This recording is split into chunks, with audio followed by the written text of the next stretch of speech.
It's the Digital Board Gamer here with our must-play new games of June 2025.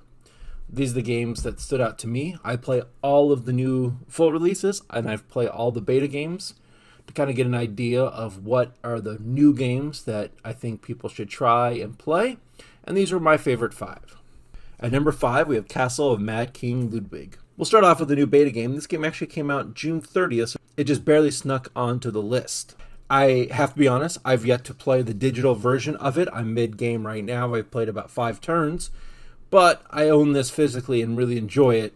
For me, really has to make the list because I know I'm going to enjoy this game and play it quite a bit this month. Castles of Mad Ludwig is a really well-rated game at 217. If you don't know this one yet, it came out in 2014. It's 2 to 4 players, technically 5. There's an expansion on BGA that makes it a 5th player. But you see there, it's rated about 2.65 in weight. BGA says it takes about 30 minutes real time. I'm going to assume this one plays pretty good turn-based. There's some meaningful turns, and there's some thinking involved in your turns for sure. And I don't think there's too many turns in the whole game. I see they also have the mode expansion, and then some bonus cards and favors too. But like I said, I've yet to dive in. In this one, you're going to be building a castle. You're going to start in your foyer, which is this guy right here, and then you're going to be extending. You're going to be going down to the basement, adding hallways, rooms, etc.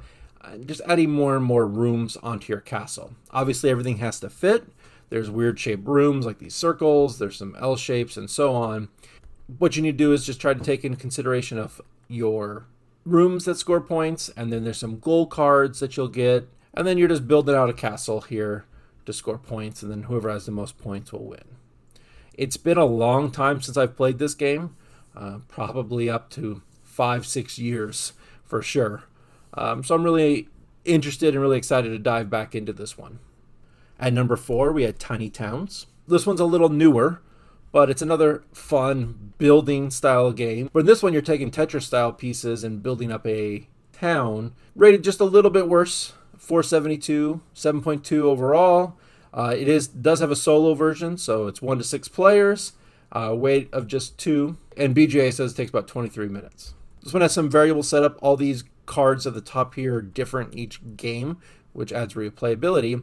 But you're going to be adding resources down below, and as you add resources, if you create a pattern, like this one here needs the red, blue, and the yellow, when you create that pattern, you can rotate it Tetris-like. Then you can build the cottage. You take away all 3 of those resources, then the cottage goes on one of the spots where those 3 resources were. And then you just have to try to maximize the resources to score the most points. This one needs to be fed, so there's going to be a building that actually feeds it as well. But overall, I really like the building aspect of this. This one plays really well turn-based, especially 2-player, because you'll get to go kind of twice back-to-back. So it just works out really well. Most games where everybody does the action at the same time, which this one generally does that, play really well turn-based in my opinion. Number 3, we had Hutan. Hutan, the actual only full release game on the list.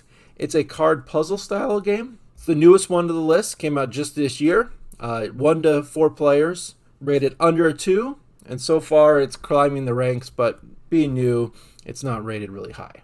BGA says it takes about 12 minutes, and this one works well turn-based or real-time. And like I said, there's a solo version for this that I enjoyed. All right, this is the solo version, but it all plays relatively the same. First, these goals there are not required. You can play without them for the first game, and then after that, play them.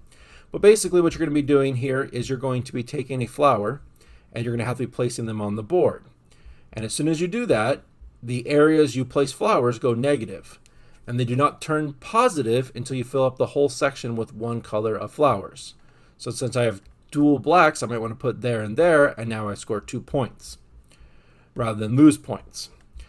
The trick is you're always not going to get similar colors next to each other. Now I have a black and red, and you can see I can start spreading out.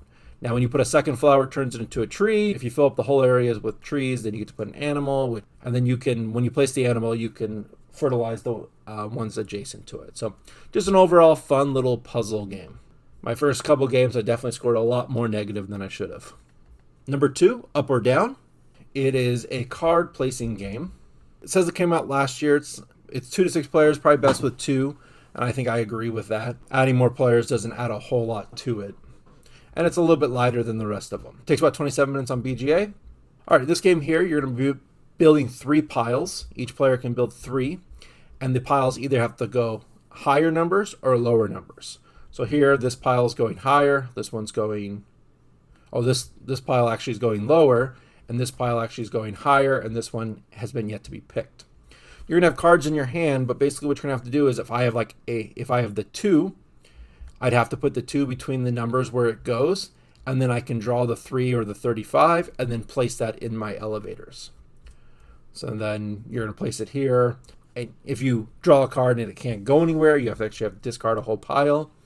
And then basically you're just trying to score bigger piles, and then you want the piles to have similar colors because you get more points if they're similar colors. So overall, I really like this one. It's quite a bit of fun trying to do the hand management, keep cards, making sure that you have places, and you have to play out through the whole deck. There's 2 piles cards here. Once those are all gone and then all the cards in your hand are gone, then the game is over. So it was really kind of tricky and puzzly. I remember one game I got down to the very end and I just had to discard a huge pile because I had 1 card left that would not go anywhere because I got stuck with it. So if you like that kind of hand management puzzle style games, check out Up and Down. And then lastly, my favorite game of the month, Skull King. Skull King is a trick-taking game, but there's a bit of a twist of it, of course, like all trick-taking games. This is a older trick-taking game. Came out in 2013, rated pretty high, 302. Can be played 2 to 8 players, voted best 4 with 6, and it's pretty simple, especially if you understand trick-taking already. Now first, I generally like my trick-taking games live. I feel like they play better.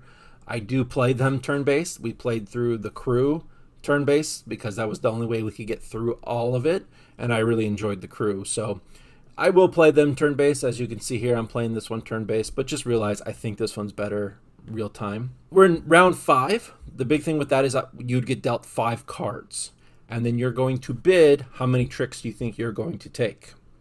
And then if we were playing live, everybody would yell yo ho ho and hold out how many fingers of tricks they think they would take. And then obviously you have to take that many tricks, otherwise you lose points. If you take all the tricks you bid, you get points. There's a few cards like this guy here with a few extra points and so on. The Jolly Roger here is the trump suit, but then there's also, like, if you played wizard, like wizard cards, they're called pirates, and they're higher. And then there's a super pirate called the Skull King. Then he can get beat by the mermaid. Basically, mermaid loses the pirates but beats the Skull King, and then the Skull King beats all the other little pirates. So it's a lot of fun. The bidding's fun, trying to think of how much you're going to win. There are cards like this called the Escape. When you play this, you don't win it, and then it goes to the next player. They'll pick the suit. So here, Wicked is now picking purple, and he'll probably get stuck with this card. Hopefully he planned on that. I assume he did with his 1 trick, but you never know. In this game, I let off with a 2, and the 2 walked, and now I'm in trouble because now I have a Jolly Roger I need to try to get rid of. If I can happen to get rid of it underneath a pirate or something, I'll luck out, but we'll see. There's 1 extra trick that nobody bid on, so I'm afraid I'm going to get stuck with it. So overall for me, I think I had a lot more fun with the beta games than the full releases. These 10 up here were the higher ones. I liked Inside Job. It's another trick-taking game with a trader aspect that you could check out if you haven't seen that. It just barely didn't make the list. Rumble Nation is interesting as well. That one was close to making the list. But I feel like a lot of the games that got picked were all on the beta. Made of the beta games here, Skull King was great. I like this guy here. This is trick-taking, but you don't get to see your hand. Tiny Towns I mentioned. Monster Trick's interesting. It's another trick-taking game. There's a big trick-taking surge here with 3 decent trick-taking games, I think, for sure. All 3 of these are fun variants on trick-taking. Pagan here was really interesting game as well, trying to find the witch. So there's a lot of cool games to check out on BGA for sure.